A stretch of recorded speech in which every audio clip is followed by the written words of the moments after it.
Thursday, 9th of November 2023. In this evening's show, we are previewing this Saturday's big Lancashire / Greater Manchester derby as the pool make the short trip to Horwich to take on long-time rivals Bolton Wanderers at the Toughsheet Community Stadium, as it's known these days.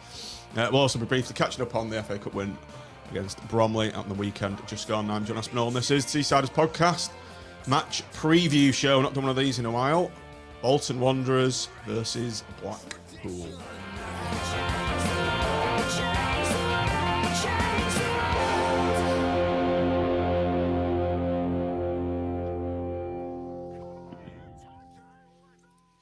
Good evening, everybody. Welcome back to Seasiders Podcast on a Thursday. We're actually doing a preview show for once. We only do it when it's the big games these days. I think we can only get ourselves up for the big games, and that's why we didn't do a Fleetwood one.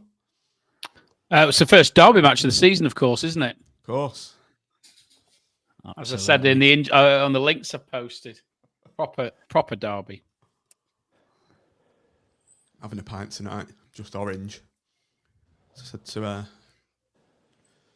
Nick in the green room, had a retro tea, savoury mince and mash. Nick's there. Is he there in spirit? Are you there, Nick? He's just a black avatar at the moment. I am here. Yes. Good evening, everyone. It's good to be back in a way. On your back. On my back, yeah, which is why you can't see me, because sitting in that podcast chair for an hour or so is off limits at the moment with all the physio I'm having and stuff. So I'm laid out, but still able to contribute, hopefully. For all those in the know, this is the podcast Kevin Stewart. I've not been out that long, bloody hell.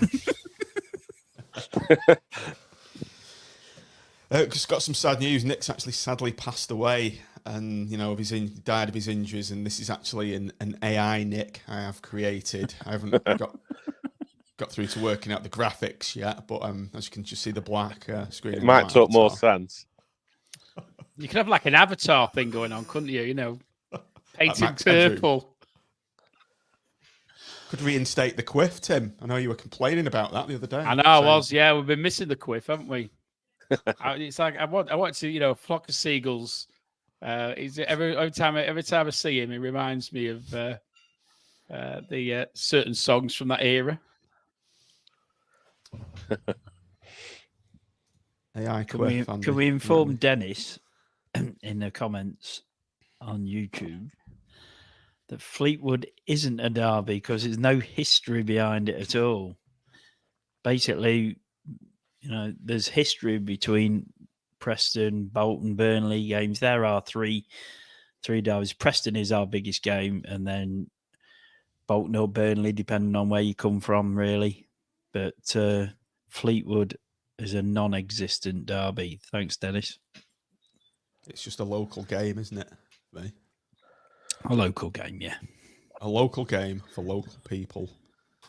Where does Bolton rank then? It's up high for me. Yeah. For those of a certain vintage, it's used to be the derby, didn't it? I think during the 70s in particular, we didn't seem to play after about 73. We didn't play Preston much, did we, for quite a long while? And then obviously we had the unfortunate incident in 74 with Kevin Olsen, which I think sort of polarised views somewhat, shall we say, in relation to that fixture. But most certainly, I mean, when I was going through my formative years, we did, other than the FA Cup in '82, we didn't really play Preston very much, apart from the Anglo-Italian Cup. But Bolton was a regular fixture all the way through the mid to late 70s. I think one of the last really big crowds at Blackpool before the tennises dropped off was Bolton in 76, I think, when they had about 27,000 on Bloomfield Road. And I went to Bolton loads, but I never seemed to go to Preston at that stage. So I think that probably, for those in our, our golden age of our 50s, will, when we were teenagers, it was Bolton, wasn't it? Yeah, I'd agree. I think for people of a certain age, it's Bolton's probably up there with Preston.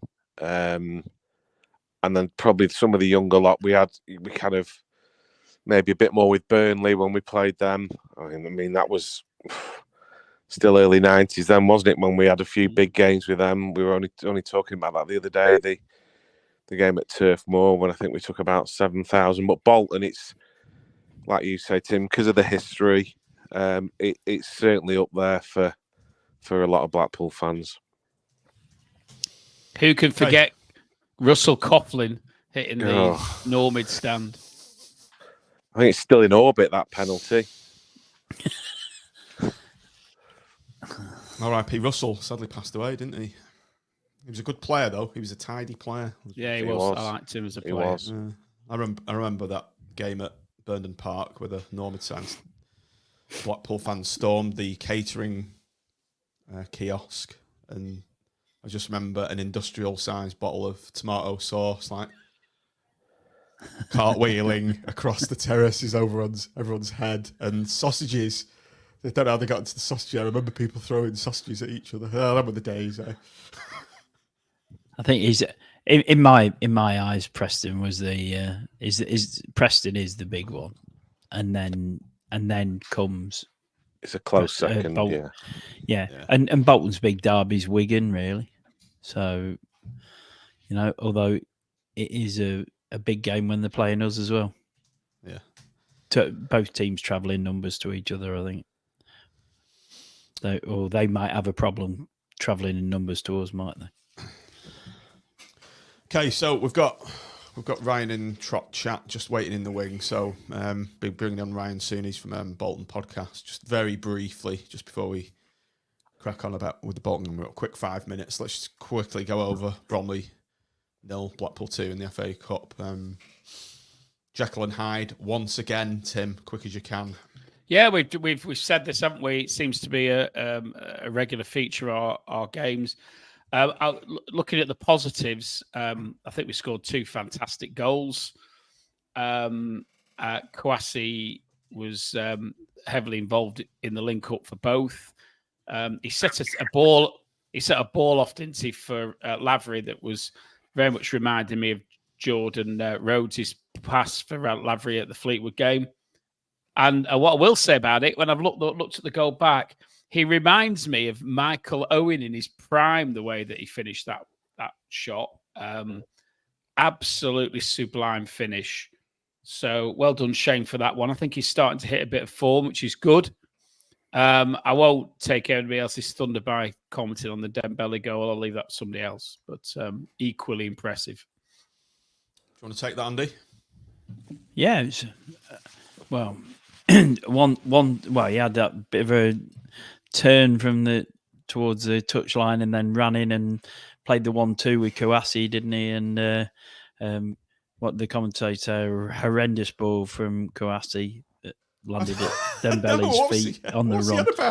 And it's hit on the half volley through keeper's legs, and thanks very much. And I'm wearing my body warmer tonight, and if our manager doesn't start Dembele against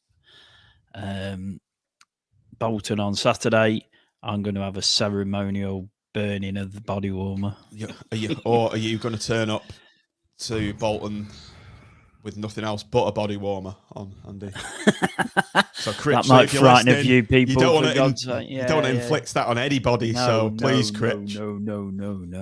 Don't do it. Just obviously, we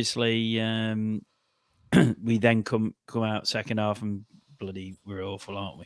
So well, the voice of reason is back with us. So, Nick, obviously we were superb in the first half. Looked like we're going to score. We were full and very passive in the second half, to say the least. We were, and I think their manager said at half time, it can be a dangerous score 2-0. It's a bit like being on 16 in pontoon, you stick or twist. And really, for me, the performance to a certain degree was secondary. It's the first round of the FA Cup. We're away. We're on telly. It's a non-league team. It's a plastic pitch. The cameras were there for a reason, weren't they? And it was to see an upset, not necessarily to see us get through. So it was more about just getting the job done. However, we did it. and being in that hat on Sunday afternoon or whenever the draw was. And it was job done in the first half with 2 very well taken goals. I agree with Tim about Lavery. The way he opened his body up and finished it was superb.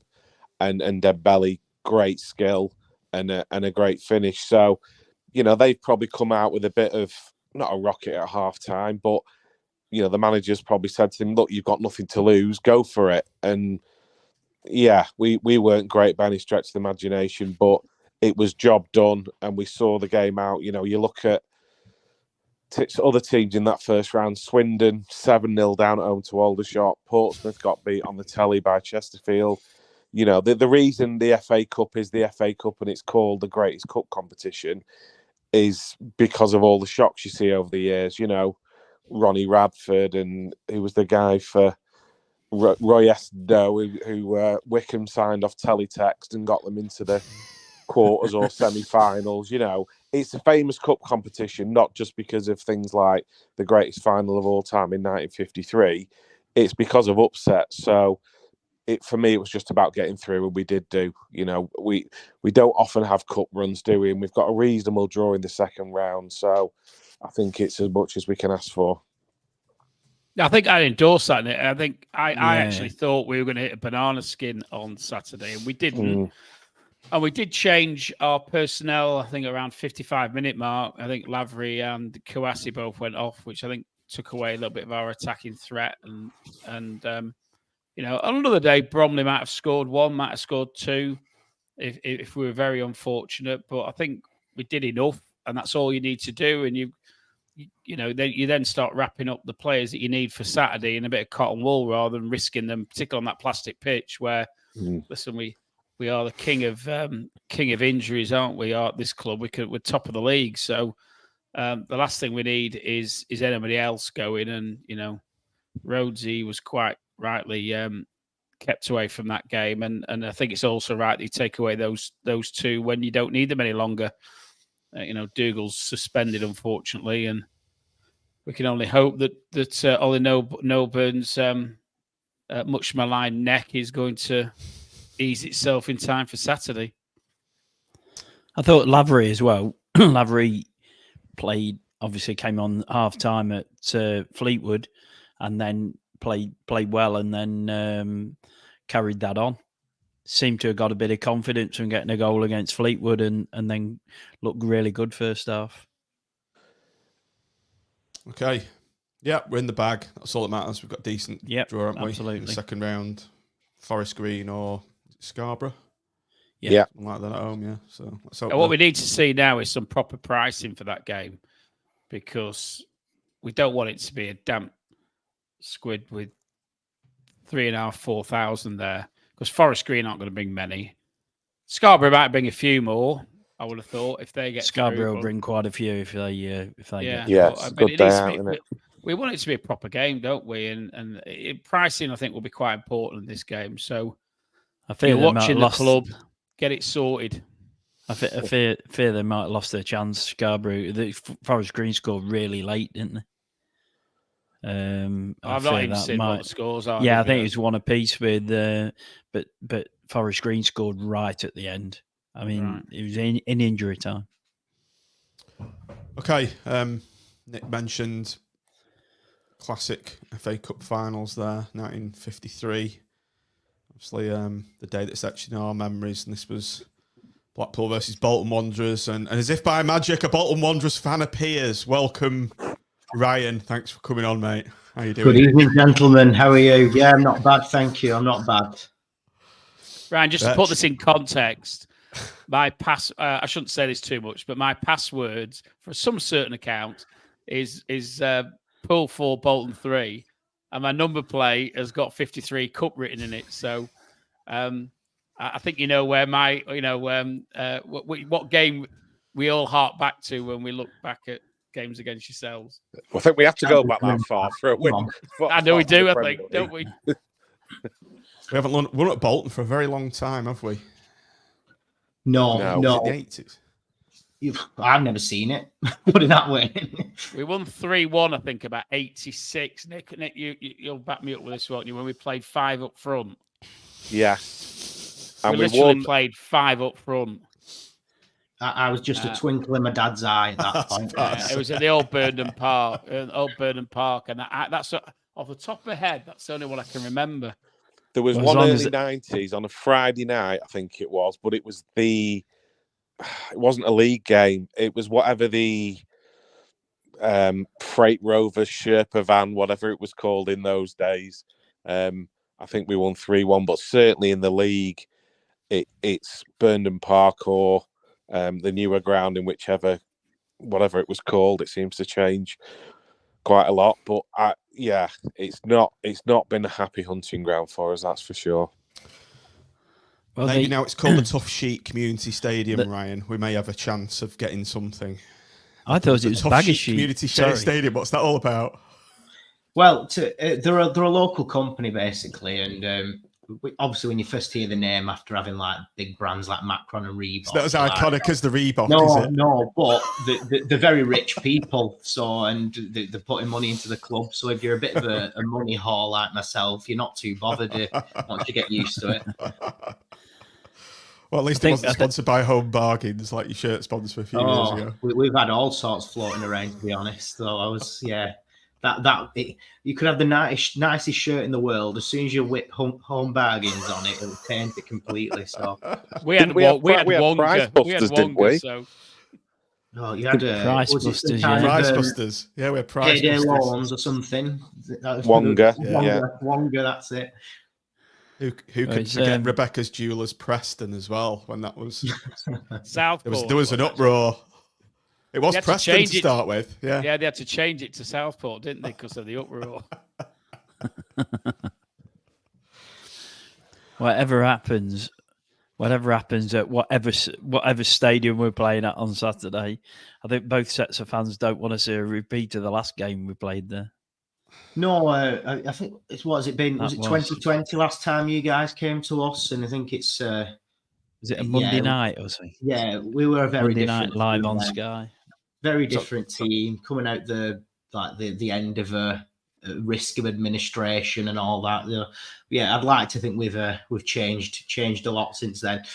I'm quietly confident. When you look at our numbers at the minute, obviously great winning record at the minute. We've only lost one in the last 8, and and we're scoring goals and we're winning games comfortably now as well. So, I mean, I said that before the Wigan game, and you saw that how that went for us. We got battered in our own backyard, 4-0. So, yeah, you've got a bit of bad form against. I don't know whether you class Carlisle's a derby, but most certainly it's a northwest derby, and they came down to big numbers, and they did you as well, didn't they? They did. Luckily, I managed to not go to that game. For some reason, I couldn't make it, and I've never been so happy that I've had to miss a home game. That is a result we'll look back on if we're 3 points away from automatics and think that was one we've missed out on. We've missed out on there. Okay, Ryan, there is actually going to be a bit of a structure to this. It's not all right. Okay, I thought it was random stuff around. I'll just start. So Ryan, you're from a podcast called Trotters. Is it Trot Chat or Trotters Chat? Trotter Chatter. Chatter. We shorten it to Trot Chat for ease of use. When you're down with the kids, it's Trot Chat.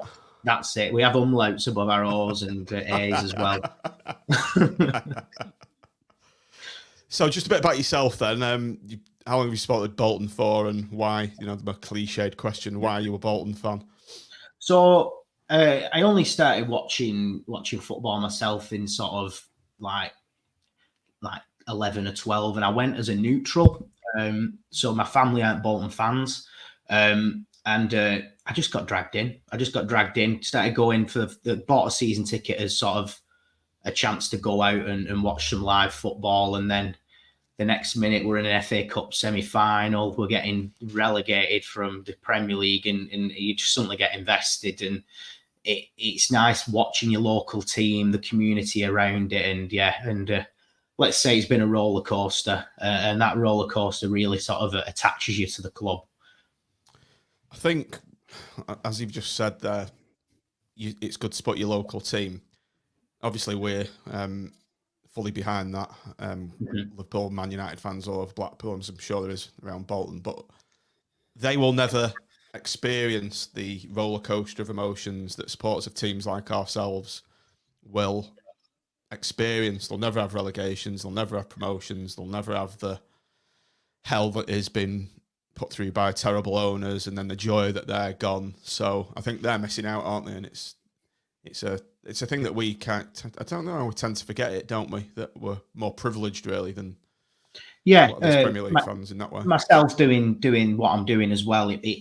It feels like I'm actually making a difference to the club as well. Like you do a podcast with Manchester United, but unless you're Mark Goldbridge, no one's going to really notice. So yeah. The elation of going up and then going through all that with nearly not being a club anymore, and then getting these owners and building our way back up, that experience at Wembley, like it means so much more.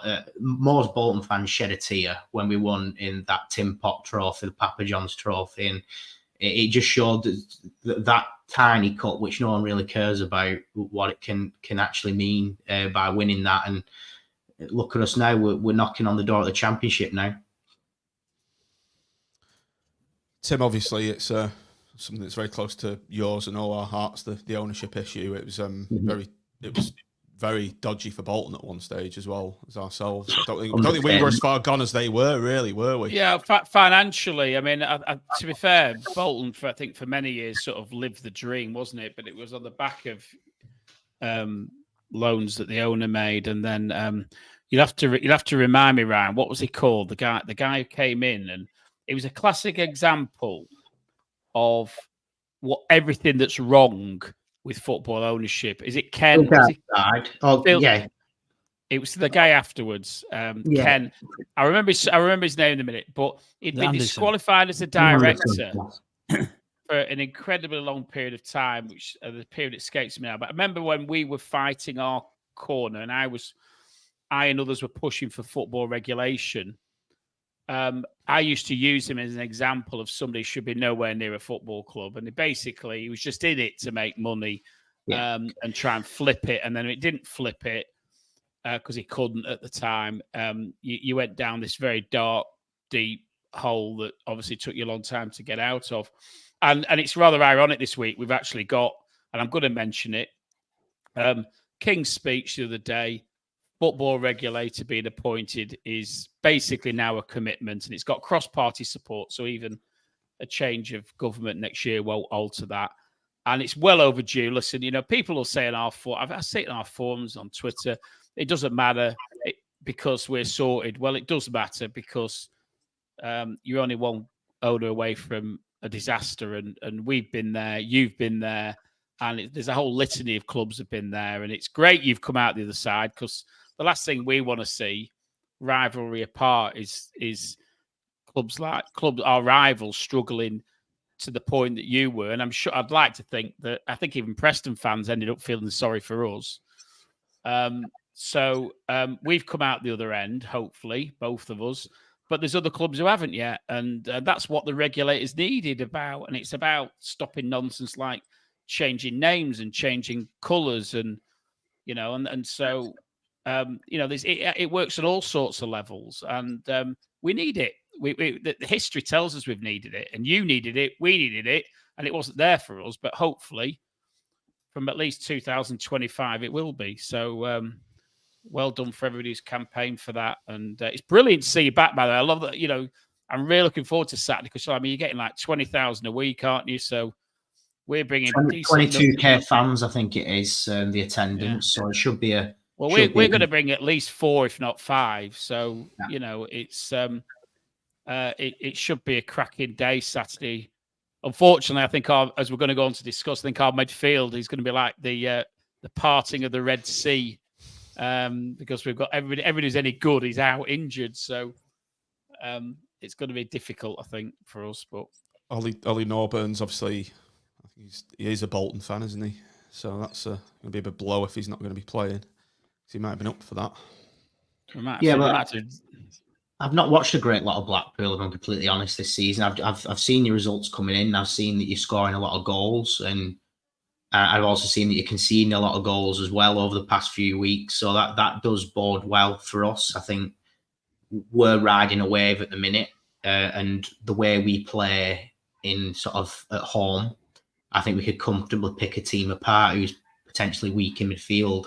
Like I said, I don't want to be too confident. I never like to sort of put myself in that position. But you could be the team to make or break this sort of this wave that we're riding at the minute. It will be interesting. Rico Santos, I'm sure you're aware of him, our big centre half. He's been keeping most strikers quiet this season. I'm assuming it'll be Jordan Rhodes and is it Lavery play up top still? I'm assuming he'll be able to keep either of them quiet, but we'll see. We'll see. He's very confident, if you notice. I don't like it. Hopefully that wave's going to crash on our rocks, I think. 5 in a row, I think you've won, haven't you? 3rd in the table. Yeah, basically the only loss we've had in 8 was that Carlisle game, but the wins beforehand weren't as comfortable as I would have liked. Like we did win ugly for quite a bit, but since the international break, we've got our injuries back and we are playing some good stuff. Like we went to Charlton and Wickham and we got the job done there. We won ugly at Shrewsbury on Tuesday night, which we don't normally do. I think people know Bolton as a very like glossy, champagne football kind of club, and when things get a bit nasty, we tend to sort of shrivel. So we are showing signs that we can do it this year. Ryan, Ian Everett mentioned that you might have some injuries. Is there anybody who's likely to be out that we can attach some crumb of hope to also actually? If I'm honest, no one that key. Aaron Morley, big midfielder for us last season. He's taken a knock. He might not feature, but he's not really in favour forever at the minute. Gethin Jones, one of our centre backs. Again, I don't particularly rate him, so we'd probably play Will Forrester instead. And Kyle Dempsey, probably one of our better players, but he's been out injured with a back injury, and our midfield's been coping fine without him. So unfortunately, there's not a great deal of good news I can give you there. Okay. You've got. I was hoping you were going to lend us a midfielder. Lend us a midfielder. We'll rock up with 10, and you lend us a midfielder. No, I don't think that one's happening. Sorry, you can have Everett for a bit. I mean, I don't think we should. We're not going to go there. I think we'll go there with confidence. It's from what we've seen in the league. We went to Oxford, didn't we? Who were second, and we had them pinned in their own half for the last 25 minutes, half an hour. We've had some good results, so I don't think we necessarily need to be going there thinking, "Oh my God, this is how we're gonna, how we're gonna win this game." We should stay confident. I completely agree. We've got players who, particularly like Dembele, who, if he starts, he can unpick a defence. I don't know if you saw I know it was only against a non-league team, but the goal he scored the other day for against Bromley, he's a hell of a player. Whether we can get 90 minutes out of him yet remains to be seen. It tends to be, he either starts and comes off, or he'll come on from the bench. I think, like Tim Mill-John said just before, Norburn, if he's fit, he makes a massive difference in that midfield. Because without him, we have struggled, particularly just for someone to keep things ticking over, which he does really well. So, fingers crossed, if he can make it, that can make all the difference. So, I think we'll go there still with some confidence. It maybe depends on how Critch approaches it, whether it's kind of be cautious for the first half an hour or so, or just, go for it. It may well be, from what we've seen so far, a bit more of a cautious approach, but we'll see. I'll be gobsmacked if we don't go for the cautious approach, Nick, to be honest. The thing is, that's the way Everett wants teams to play at our place. We've capitulated when teams have come at us and got in our faces, like Wigan did that as a good example. We're happy to let teams run around in the first half and pass around them. basically wearing him out for the first 45 minutes. So the cautious approach may not be the ideal approach for Bolton at home. You're listening, Critch? Is he watching? Take note, Neil. This is his modus operandi for pretty much every single game, Ryan. So fingers crossed he's listening to this. So Tim's mentioned Ian Evatt there. Ryan, obviously, first question is, what's the football and how well regarded is Ian Evatt, and were you aware of his kind of legendary status amongst the Blackpool fan base? Because I won't be surprised if he gets a chant at one point or a rousing reception from the Blackpool fans. Yeah, well, I was going to actually ask the question what kind of reception he was going to get. He's you could tell he's a young manager. His naivety throughout his early stages of management he said the wrong things at the wrong times. He became quite hot-headed. But on the other side, Ryan, just for example, I've seen him be sent off for a few times at the touchline. That's good. He's bust ups with players, and they've ended up never playing for the club again. But on the other side of the coin, he's for a guy who's sort of a big centre half who's been known for sort of using his body and heading ability and his strength. His football style is completely the opposite. He's a self-proclaimed football snob. It's all about playing the game exactly how he wants it to, keeping the ball, being neat and tidy with it. It kind of frustrates some of the older fans seeing the centre halves knocking it between each other. But that's the way he likes to play, and we argue sometimes he doesn't have a plan B because he wants to stick to this philosophy. But at the end of the day, it's worked. And he knows what he wants, and his sporting director as well works with him to build this team. What's got us third in in League One at the moment. So you mentioned this philosophy there. Is it sort of rooted in this 4-2-3-1 formation I've read about, and I've read also on Wikipedia, I don't know if this is true, he prefers to play an attacking possession-based football. With Barrow, his team was nicknamed Barcelona due to the attacking football they played. Barcelona. Barcelona. Yeah. So he was playing this kind of football in the National League and League Two, and basically our owner Sharon just said, like, do what you need to do. He had to bring in the right players to get it to work. 3 at back, wing backs. Then you've got your 3 in midfield and 2 strikers is the way he's gone with. He started off with wingers, and then as he sort of brought in the players that he wants to bring in, he's ended up playing this, and it's pretty much stuck. I think he's changed formation maybe once for about 2 minutes at Accrington Stanley. But the philosophy is basically him and the owner are very close, and they've both sustainably built up Bolton Wanderers, signing players on a free, selling them on. I mean, only just now are we buying players with actual money rather than like free transfers. And he's very, very bedded in at Bolton. We discussed yesterday on our pod why other clubs weren't coming in for him, and I think it's pretty much a closed door. He's got shares in the club. Him and Sharon Britton are very, very close, and he's sort of building a dynasty with Bolton. I to be fair, just Ryan, I saw him when I was involved at the club before Simon took over. I went up to represent the club at Barrow pre-season, and the way he had Barrow playing football was absolutely fantastic. And I must admit, I was quite, and I don't think I'm the only one, I was quite disappointed that when we came to appoint a manager, that we didn't look at him. And instead, we went looking at Grayson, which for me was a retrospective step. Where for me, Evatt, and I think it had jumped at the chance of coming to Blackpool at that point from Barrow. I think it became a little bit different when he went to Bolton, because he was involved in a project there, and he clearly still is.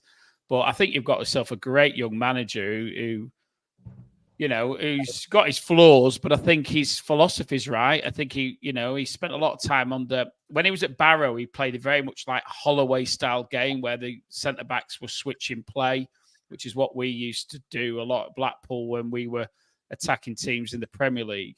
And he was doing that, but obviously he's evolved since. That was when he was starting out, and no doubt he's evolved his style as he's learnt things and thought about the way he wants to do it. But incredible the way that, I think we beat Barrow 3-1 or whatever that day. But to be honest, they were fantastic. They could easily have got a result out of it because they played football the right way. And that's what you want to see from a manager. You want to see somebody who's going to entertain, who's going to create chances and go out to win games. And I think that's what Everton's all about for me. And so I think you're quite lucky, I think, to have a manager like that. I think he's, it's never going to be boring, is it, with him? You couldn't have hit the nail on the head any better. It can be frustrating at times, but if you look at what else is out there, we're in a good position with a dedicated manager who's trying to do something with the club, and at the end of these track record says it's only been upwards so far, and it's still going upwards. So ride the wave, I suppose, for now. Okay, Ryan. Tell us about your strengths and weaknesses of Bolton's squad. Who are the danger men we should be looking out for? So I get asked this question quite a lot, and last season you would have asked me, and I said we had like Premier League loanees, we had like James Trafford from City, we had Conor Bradley, we had like Kieran Lee who played Premier League football. We're a little bit different this season, as in we don't have as many stars, but we're a lot more balanced. We're playing as a unit.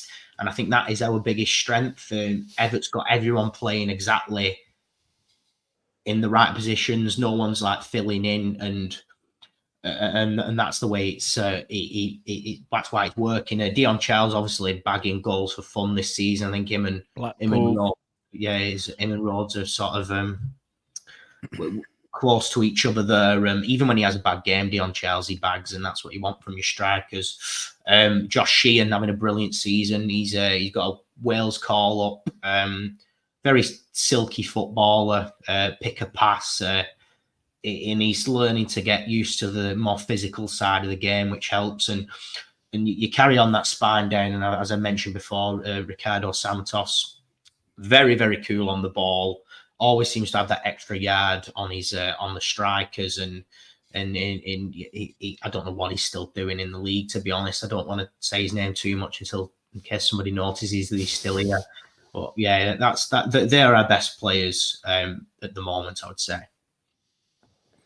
And we gave Dion Charles away. I know, it's madness. For the right team, it works. Our weaknesses have been that we're not making it easy. Basically, we'll play a great first half of football, and then we'll not replicate the second half, and then we've just been frustrating. There's no particular thing that I can pick out. We've just not made it easy. At the minute, things are going very well, so I can't complain. But although we've been picking up the wins, it's been a very, very frustrating season so far. Sound exactly like us, don't they?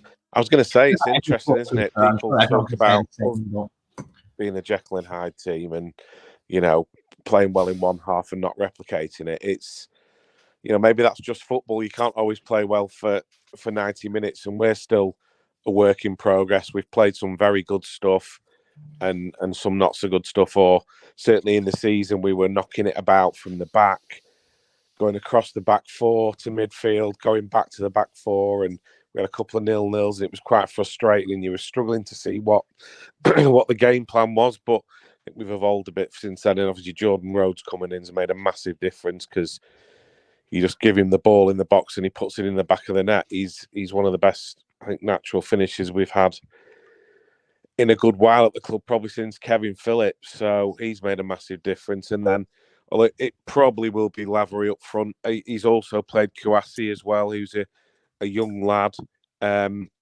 very physical.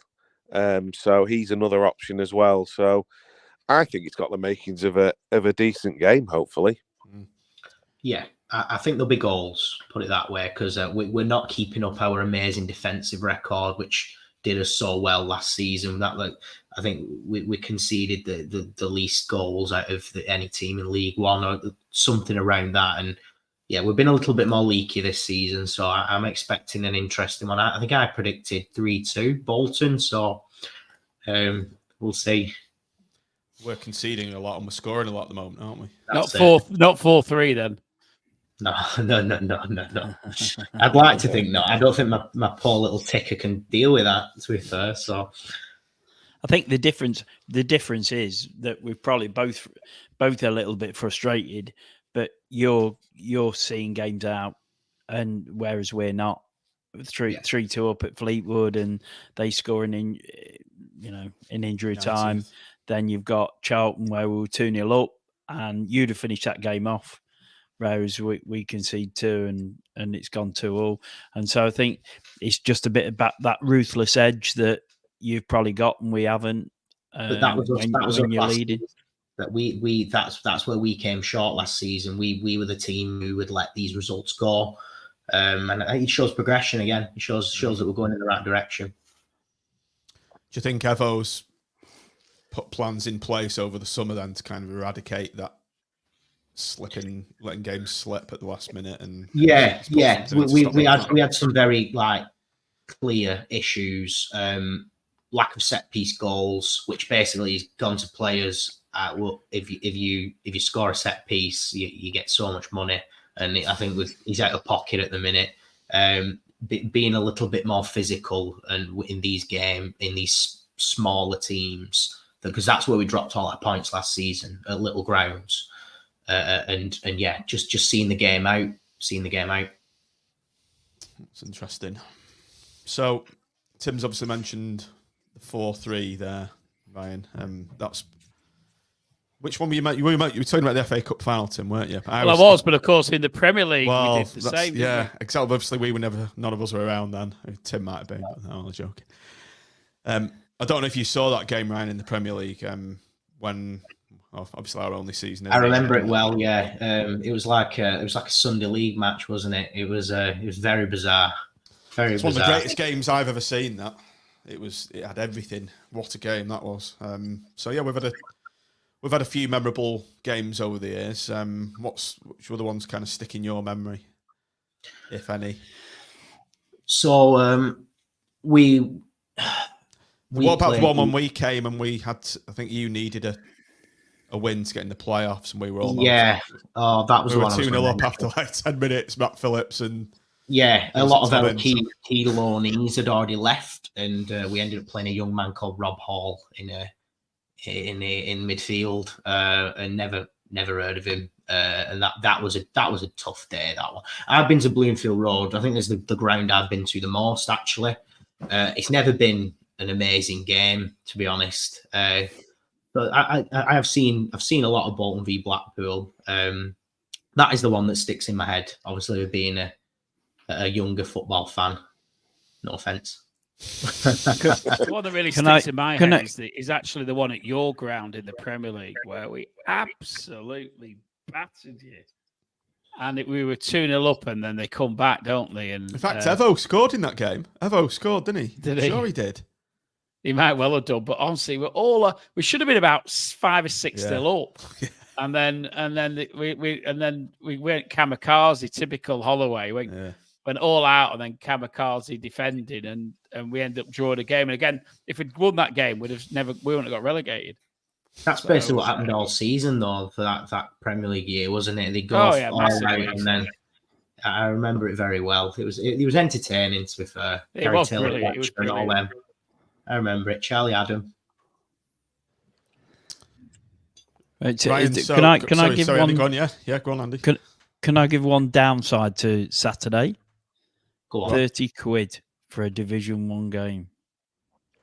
League 1. It's becoming the nature of the beast. Quid. It's becoming the nature of the beast, unfortunately. It's not just Bolton who's doing it.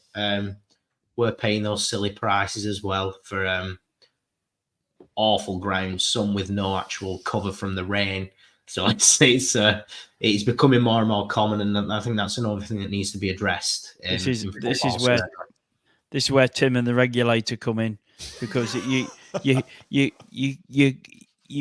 shouldn't be paying £30 to watch League 1. It's not No Ryan's chance. fault, Andy. Come on. No, it's not. No, Coming to a Premier League ground, what you on fully about? aware. What? He doesn't own the ground. Bag of sheet. You're coming to a Premier League ground, you know. Tough sheet, Andy. Tough sheet. Unfortunately, I I did can't do there. anything about I that. keep mistaking it for bag of sheet because that's what all the Man U fans call them at work. Because we've got more Man U fans. I only work up the road from your ground, Ryan, and All right, okay. and like obviously there's more Man U fans than there is Bolton fans, but it's that's what they call it. And they, but I'm going to suffer a hellish evening working with a Bolton fan that's going to the game on Saturday if you beat us. So God help me. Yeah, good luck. Okay, just before we go, Ryan, we'd like to get your thoughts on the game, how it's going to go, and give us a match prediction. Will it be tough sheet for Blackpool at 4:45 tomorrow? So another thing that's Saturday. quite frustrating with is in front of quite large crowds, we seem to have crumbled in the past. It's just been a bit of a bad omen. It's going to be a very large crowd. My heart says that Bolton will win. I don't think it'll be a comfortable game. My head says don't get too excited. But I'll stick with my 3-2. I think there'll be a lot of goals, and I think I'll need a lie down afterwards. You need to be more poker face, though, if you actually want us to believe what you say. I've just naturally got the smirk on my face all the time. He's got the grin of the wide as a Cheshire cat. Come in drinking cider. Ryan, can you play midfield? I can try my best. Oh dear. Right, I'm sure it'll be a good game nonetheless, Ryan. Yeah. So thanks a lot for coming on, mate. Appreciate your time. No problem at all, gentlemen. Thank you very much. Thanks, Ryan. Cheers, Ryan. Cheers. Bye. Cheers. So sounds like exactly like if we do play the way we're going to play, which is passing it along the back 3 for the first half, it's not the way to approach the game. And that's the way we've been approaching every game, haven't we, pretty much? So maybe this is the day when Critch finally throws that curveball straight from the start. Who thinks he's going to do it? I'm going to be positive. I think he'll start him. I think we'll go for it. And I'm going to give you my prediction. I know you've not asked for it yet, John, but 2-1 to Poole. Are we doing predictions? Yeah, go on then, Tim. What are you thinking? 3-0 defeat. Should we do this after we've picked our team? We should do, really, shouldn't we? Yeah. Yeah, we'll do it after our team. Yeah, wind that back. I think Nick, his back's starting to hurt, you see, so he's trying to rush you along a little bit too much. The diazepam's kicking in. You've had your couple of diazepams. Get a couple of tramadols down your neck as well. Come on, let's get you high as a kite. Come on, Nick. I haven't had this many pills since the early 90s. Get your inner Kevin Stewart on and you could be playing midfield Saturday, mate. Right, it's that time of the evening where we pick our team. Our team, Tim. Remember? Our team. Yep. To beat the Horwich Wanderers tomorrow. So let's get there. On Saturday. Oh, God. I keep thinking it's Friday because I've got a day off tomorrow. I've got a day off work. I'm in weekend mode already. Darren, you can't see Nick because he's lying in his bed full of pills, which is why he's not on the video. He's saying, you don't want to see me. You've seen him enough, Daz, over the years. You don't want to see him anymore, do you? Right. Mark GT, Conley at left wing back then. Maybe not. So, goalkeepers. Is Dan Grimshaw definitely... Grimmy's in. Is it a game for Rich O'Donnell? No. There you go, Grimmy. I don't think Grimmy's been brilliant the last few weeks, has he? I think he's spilled a couple, but I still think he's the number one. Number one. There's any doubt about that. No. Should we have our graphic as a 3-5-2 or as a 5-3-2? 5-3-2 does look very negative, doesn't it? Yeah, leave it like it is. Yeah, okay. Don't give Critch any ideas. Right, defensive line. Has Marv done enough to retain his place? He was very good against Bromley. I don't think we've got any choice, have we? Casey's still out, yeah? Casey suspended. Yeah, suspended. Yeah, so I think it's right. I think he will, but the distribution's not good, is it? Which is the issue that we've got to cope with. Yeah, I think we should have Pennington in the middle. I think there's an argument for that. I don't think he'll do it, but I hear what you say, John. Do you want Marv? Do we all want Marv as the central defender in this three? No, I Yes or no? don't think if he played Pennington in the middle, Marv doesn't play because Marv can't play on one of those wider ones. Let's just get Jimmy in just to. I think Make Jimmy this a and bit Pennington easier. are in, aren't they? It's just a question of. So, what's your other option? Your other option is you put Connolly. Connolly in What about there. Connolly? Yeah, you'd have to play Pennington in the middle and Connolly on the that right, works for me. probably, unless you go Connolly in the middle, and he's played midfield plenty of times, centre midfield, hasn't he? So, but I don't think that'll happen. I think he'll play Marv. This is our team, Andy. I'd go for Connolly. I know. We're in the middle, Tim. I would play Pennington middle, Connolly on the right. Yeah, I would. Andy, what would you do? I'd probably, in hindsight, looking at it, I'd probably go the other way round. Yeah. I'd actually go a 4 at the back for this one, but that's another story. Well, I would too, but there you go. We can do it. Well, no, Yeah, I go for it, personally, I'd say I'd have Marv in, but I'd want him in a 4, not a 3. Yeah, same. Me too. Yeah, should we do that? But I know we're not going to change the system. So are No. we? Is that just like it's all right putting your own players in, but if we're going to change the formation completely, then it's all going to go tits up further up. Yeah, I think you probably need to stick to what the likely formation it's going to be, and if you put in the players you think you would prefer in, because we know it's not going to happen, is it? All right, Nick, come on, give us your thoughts then. I'm going for Pennington in the middle and Connolly the right-sided of the three. What would you do? Yeah, I'm leaning towards the same. I think I totally get the point with Marv about distribution, and we know, the longer he has on the ball, the worse it can be if he's got time to think about it. But the flip side is he is very good at the defensive side of things, which first and foremost is what he's there for. And this could be a game where we're going to have spells where we're up against it, throwing bodies on the line, and Marv's very good at that, as we saw against Bromley the other day, and many other examples. So it was Bromley though. No, I know, but I'm not. He's done it his whole career with us, hasn't he? He defensively, Marv. If you're talking about just defensively, he's probably one of the first names on the team sheet for what he does on the defensive side of the game. But the system doesn't lend itself. It doesn't, and he's been out. He's been on the bench for a while, and I know he's come back recently. Go with Pennington and Connolly. See, the irony is actually, I think Critchley likes Marv. So if there was any doubt as to who's the best that he should be in the 3, it'd be in, but he isn't in, and it's because I think Critch knows that it just doesn't work. He does not work in that 3. Agree. We happy with that then? Pennington, Connolly. Well, I think we're all or forever hold your peace. We're all in agreement that Marv is not good in a 3. Yeah, but I still think, as someone said in the comments, I still think he will all play. He'll play. He'll play in the middle. I know he'll play in the middle. But what did you say, Tim? Sorry, then.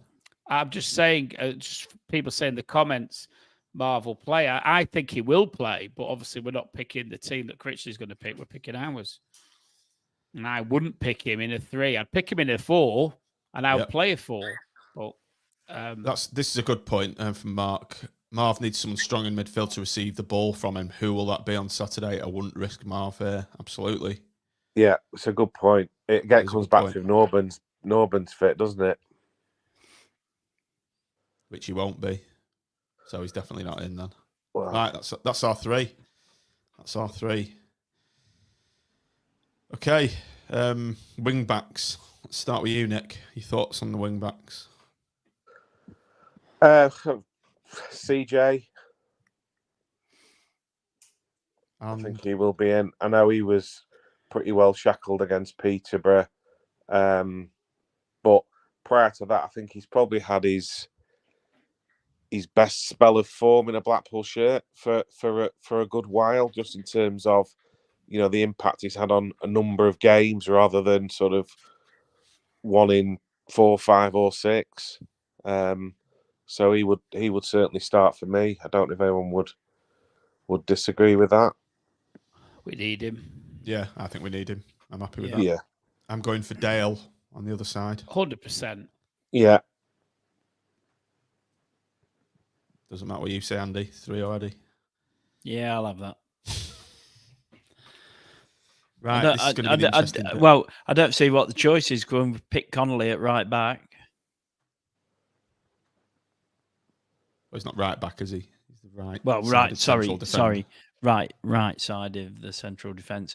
So, I think he'll pick Marv in that back 3 with Pennington and Husband, and I think he'll play Connolly at left wing back.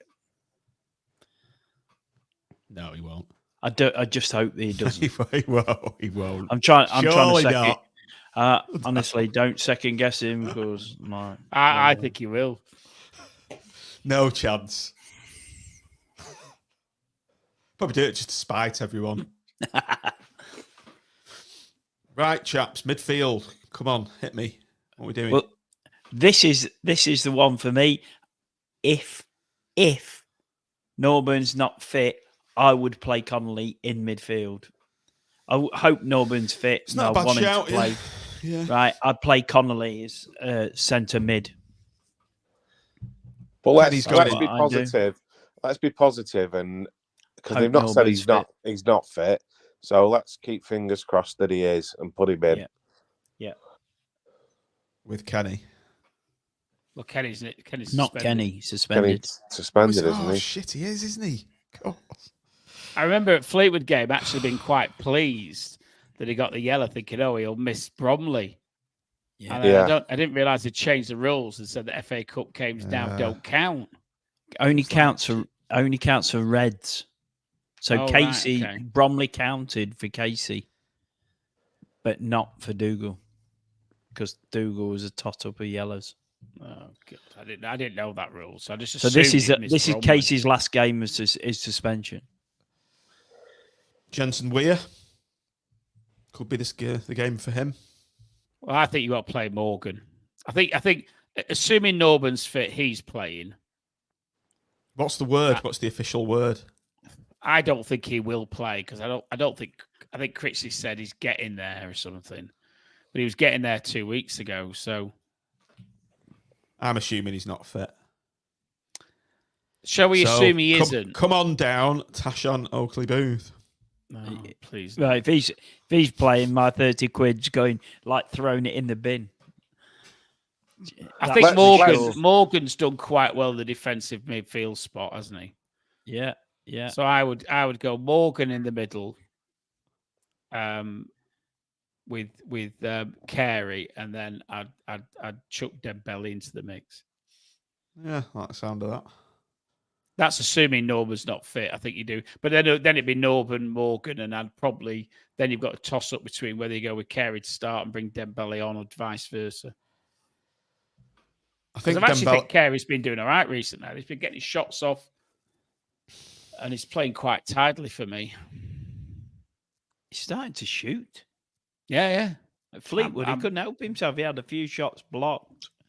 Obviously, he got a couple. He was just like wanting to get shots away. Good on him. More of it. Should we assume Norburn's playing then? Or not? I think he isn't going to play. I don't think he will play. Or fit, rather. I think you've got to assume he isn't. Yeah. Well, Dembele's got to be in there, hasn't he? Or has he? Has he got to start? Surely. Well, I think he has. He does if Norburn's not fit. Because we are really running out of midfield players. Dembele starts with Dembele and Morgan, definitely. Morgan, yeah. It's got to be Carey, sure. Carey. I can't think of anybody else. You're not going to play Weir ahead of Carey, are you? No. Not at the moment. Yeah. It's still a bit worrying from a kind of defensive point of view. Yeah, though, you're right, Nick, it is. The middle of that park. Yeah, but who else are you going to put in there? Well, I know. Well, you slide Connolly forward, don't you? Going to be fit, so put him in. Because otherwise, it looks bloody worrying. Maybe from Connolly's a defensive point of view. Unless we're doing that and we're just going for it, and Connolly into midfield and Marv then. Midfield and Marv at the back. Yeah, I think. I'm not having Marv in the middle of that three though. He can go on the right. But he'll have to be in the middle if he's in that three. Why? Yeah. He won't go on the right. Just put Norburn in it. It solves a lot of problems. Because we'll be here till midnight otherwise. It'll be max killing. There's a lot of hate in the comments for Connolly playing full stop. I don't quite get that. I think the problem is that the negativity is based in playing at left wing back, which is fucking shite position. He's not left-footed. He's not a winger. Right, so we're going to go for it in this game anyway. Bollocks to sitting back. As Ryan said, they can just pick us off if we're one of those teams that just play around with it. Let's just go for it. Let's go at them. Where's Sonny? There he is. Right. Well, we're 5-0 up at half time. People will score more. Worry about, and then we'll come out second half, and you'll see us morph into our normal self. So Rhodes and Lavery. See, I've still got a bit of a call for Kouassimi because he didn't play well against set both up, didn't he? Yeah, he didn't play well against Fleetwood in the first half for me, but sometimes it's about the quality of the ball that comes into you as well. And, you saw when he came on against Peterborough what a bull he can be. And you've also saw against Bromley how he can link plays. He can link play well. So I think all three of them will play, and I think Jordan will play the whole game unless there's a reason to withdraw him, which hopefully we don't even have to think about. So I think both Lavery and Kouassi will play. It's just a question of who he starts with. Talk about stating the obvious. Well, it is. But I think the point I'm saying is that they've all got a part to play. I would be tempted to start with Kouassi. But that's me. Not for me. I'm going with Lavery. I think if they play a possession-based game and knock it around at the back, I think he'll want to play Lavery and get in their face and try and harry them. That's what I think. Harry's just said I would play 4-4-2. I think a lot of us would carry. Harry, sorry. Any chance of you being manager, Harry? The Kouassi for strength. We're so lightweight. What can we do, though? Jason Mick talks about the epic away spot lifting the boys. Mick, I can't remember a game where we've taken 4,000 or 5,000 away other than Preston once, where we've actually got a result where we've taken a load away. Yeah. It seems to work against us, if anything. It does. Yeah. Right, we're getting a bit off topic, aren't we? We are just dealing with a couple of Rhodes obviously up front. Yeah. Nick, your thoughts on the foil for Jordan Rhodes? Yeah, I can totally see what Tim said about Kouassi, and Ryan was talking about their centre half being quite commanding. So you could argue then that, Kouassi might be a matchup for that. But I do think Lavery at the moment, he looks a bit like the player prior to, was it Blackburn he got injured against back in the Championship? He was absolutely flying before that, and he looks to have shifted a bit of weight and looks hungry again and quite pacey. And I'd take Andy's point about if they're playing it across the back, Lavery is great. He's a terrier, isn't he, for chasing balls down? So there's very strong arguments for both. It's another with Rhodes, isn't it? It might also depend on that midfield. I still think we should put Norburn in. I'm gonna say Lavery. I think he'll start with Lavery and Rhodes. Go on, Andy. I sort of agree with it if on the form and the what's going on, but I do also take the point, if you've taken Marv out of there and you take Kouassi out of there, who's defending the box at set pieces? Pennington. Connolly. Karamoko, Dembele. Like, we look like pretty weak at those, by the way. You wouldn't fancy us scoring from set piece there, would you? And it's that's the thing that might have to come into play. But let's finish this forward line first, Andy. Yeah.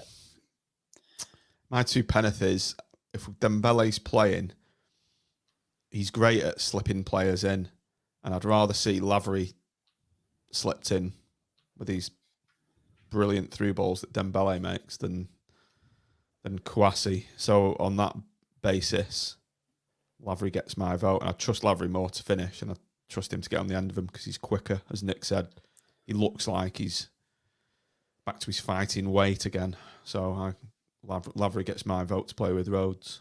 Andy? I mean, I sort of half agree with you. It's just the only thing I worry about is there's being lightweight, and like Carey and the other midfielder, whoever that may be, Norburn or whoever, have got a hell of a lot of pressure on them there to be very tight defensively, and that's not Carey's game. Carey's been brilliant going forward, but he struggles to track his runners. Are you picking up front, Andy? Lavery. Tim?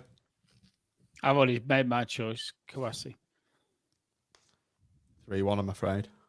Yeah, no, it's fair enough. I understand that. Do we want to tweak this before we go? Yeah, put Norburn in, please.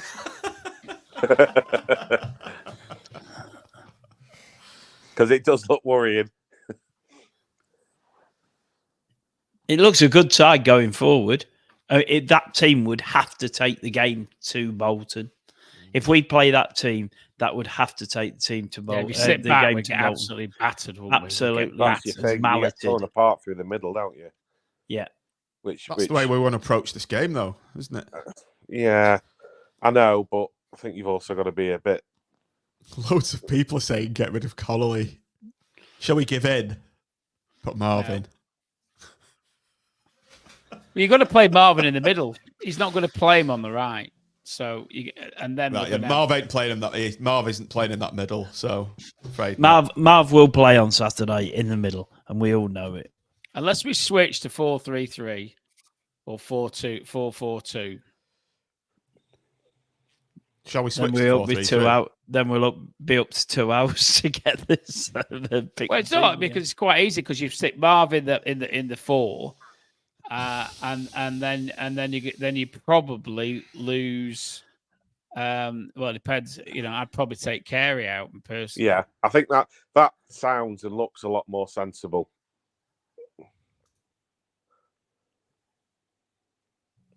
Let's change it then. Not Dale at left back. Well, actually, you might lose Dale. You might actually end up losing Dale. You probably do. Yeah. Where's Marv? Which is a bit harsh on him, actually, because he's been playing well, but... Needs must, though, if we've got no midfield. So Conley at right back, then? Yeah, I'd have Conley at right back. I'd have Lions. Lions? I'd have Lions. He's a threat. Yeah, maybe. Yeah. Who's in our midfield three? As is. No. Hamilton would be forward, wouldn't he? Yeah, I think you're going to lose Carey as well. I'd push Hamilton into Carey's position. You may have to go 4-4-2 realistically, won't you? You would have to. You'd have to because that midfield looks shy.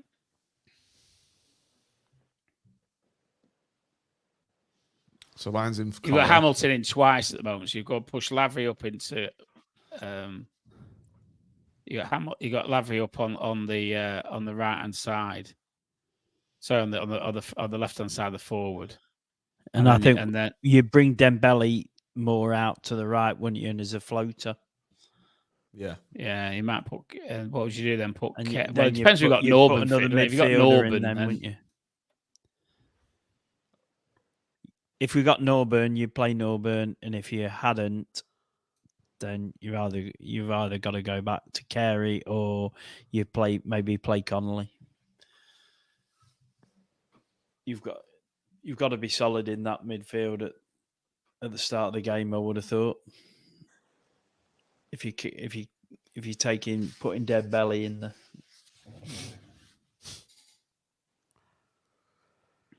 Is that as good as it's going to get?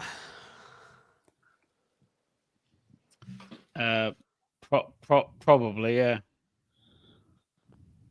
What about carrying? Because what you can do with those, that to a certain degree, the back three, Lions can push up a bit, and the back three can sort of cover for him, and then that allows Dembele then to move into the centre a bit more.